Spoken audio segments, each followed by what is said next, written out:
এই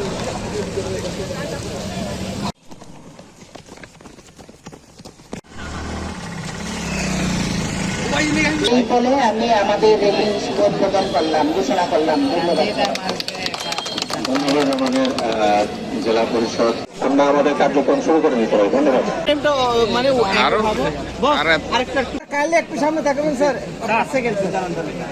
July August ছাত্র জনতা আমরা জনসমাগম হয় এরকম স্থলে গিয়ে, এরকম স্থানে গিয়ে আমরা এটি বিতরণ করব এবং এটির বিষয়ে যারা এই জুলাই আন্দোলন বিপ্লবীদের সাথে থেকে আমাদের এই পরিবর্তন আস্তে আস্তে ধীরে ধীরে যেন আমাদের এই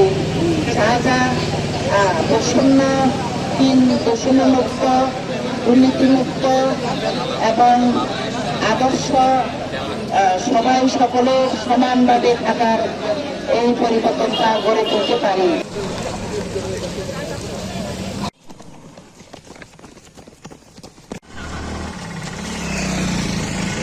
জুলাই আগস্ট ছাত্র গণঅভ্যুত্থানের নতুন বাংলাদেশের শিক্ষা হওয়া উচিত এবং এর মাধ্যমে আমরা যে অত্যন্ত ধৈর্যশীল এবং এর মাধ্যমে আমরা প্রমাণ করতে হবে যে আমরা দায়িত্বশীল এবং আমরা যে কোনো পরিস্থিতিতে আমরা খাপ খাওয়াতে উপযোগী।